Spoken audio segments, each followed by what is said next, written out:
સૌપ્રથમ આપણે ઈ નિર્માણ કાર્ડમાં ઈ નિર્માણ કાર્ડ એટલે શું તે જાણીશું. તો પહેલાં છે તે ગુજરાત મકાન અને અન્ય બાંધકામ શ્રમયોગી કલ્યાણ બોર્ડ દ્વારા શ્રમયોગીને અપાતું શ્રમ કાર્ડ, જે લાલ ચોપડી આપવામાં આવતી હતી, જેને રેડ બુક અથવા તો લાલ ચોપડી પણ કહેવામાં આવે છે. તો આ જે શ્રમયોગી હોય તેઓને એક કાર્ડ આપવામાં આવતું તેઓની ઓળખ માટે, જે કાર્ડ એટલે જ ઈ નિર્માણ કાર્ડ. જે હાલમાં અત્યારે આપણે જોઈએ તો બાંધકામ ક્ષેત્રના આ કામદારો હોય તેઓને ઓળખના પુરાવા માટે છે તે આ પ્રકારનું એક ઈ નિર્માણ કાર્ડ આપવામાં આવે છે, જે અગાઉ તમને આ લાલ ચોપડીના સ્વરૂપમાં આપવામાં આવતું હતું, પણ હાલમાં આ પ્રમાણેનું એક કાર્ડ આપવામાં આવે છે. તો તમને બંને જે ફોટા છે તે સ્ક્રીન ઉપર બતાતા હશે. તો આ પ્રમાણેના કાર્ડ છે તે આપવામાં આવે છે. તો હવે આપણે આગળ જોઈએ કે આ મકાન તથા અન્ય બાંધકામ કાર્યનો અર્થ શું થાય છે. તો નીચે લખેલામાંથી કોઈ પણ બાંધકામ કે બાંધકામમાં ફેરફાર કરવાનું કામ કરતા હોય કે પછી સમારકામ અને જાળવણી કે તોડવાનું કામ કરતા હોય તો તેવા કામને મકાન કે અન્ય બાંધકામ ગણવામાં આવે છે. જેમ આપણે જોઈએ તો મકાન, રસ્તો, પુલ, સુરંગ, રેલવે, વિમાન મથક, ટાવર, સિંચાઈ, બાંધકામ, નહેર, જળાશય, ગટર, પૂર નિયંત્રણ કાર્ય, વોટર વર્ક્સ, પાઇપલાઇન, આ ઉપરાંત વીજળીનું ઉત્પાદન, એકત્રીકરણ અને વિસ્તરણ, અને છેલ્લે જોઈએ તો સંચાર માધ્યમો જેવા કે રેડિયો, ટેલિવિઝન, ટેલિફોન, તાર, વાયરલેસથી જે જોડાયેલા કાર્યો હોય તો આ તમામ કાર્યોને મકાન બાંધકામ કે અન્ય કાર્ય તરીકે સમાવેશ કરવામાં આવે છે. તો મિત્રો હવે આપણે જોઈએ કે બાંધકામ શ્રમયોગીનો અર્થ શું થાય છે.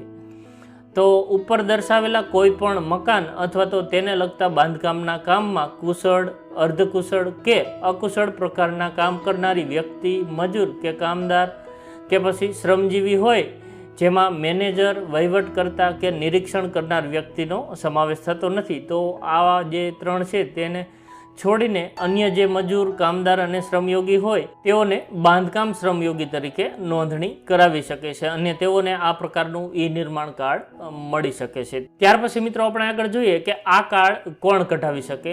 તો મિત્રો તેમાં ચણતર કામના પાયાના ખોદકામ, ઈંટ, માટી કે સામાનનું ઉપાડકામ, ધાબુ ભરવાનું કામ, સાઇટ ઉપર મજૂરી કામ, ટાઇલ્સ ઘસાઈનું કામ, પ્રીફેબ્રિકેશન, કોન્ક્રીટ મોડ્યુલનું કામ કરતા હોય, માર્બલ, ટાઇલ્સ ફિટિંગનું કામ કરતા હોય, પથ્થર કાપવા તથા બેસાડવાનું કામ કરતા હોય તેવા લોકો, ટાઇલ્સ, ધાબાના કટિંગ અને પોલિશિંગનું કામ, ચૂના લગાડવાનું કામ એટલે કે કલર કામ, ગટર અને પ્લમ્બિંગ કામ, ઇલેક્ટ્રિશિયનનું કામ, ગ્લાસ પેનલ ઇન્સ્ટોલેશનનું કામ, રસોડા, કિચન બનાવવાનું કામ, ફાયર ફાઇટિંગની જે કીટ હોય તેનું ઇન્સ્ટોલેશનનું કામ કરતા હોય.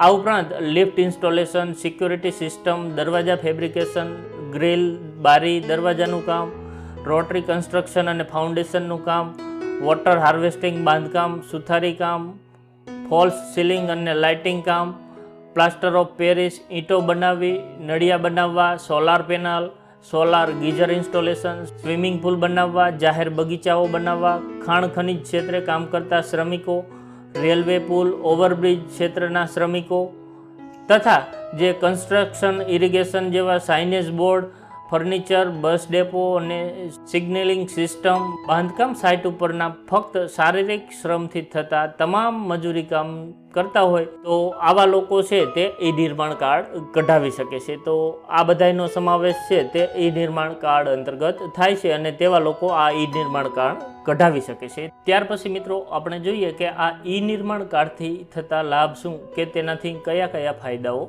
થાય.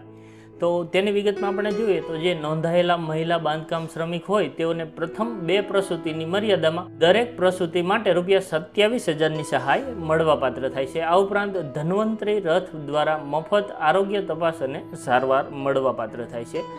ત્યાર પછી આગળ જોઈએ તો વ્યવસાયિક રોગ અને ઈજાના કિસ્સામાં ₹3 લાખ સુધીની સહાય મળવાપાત્ર થાય છે.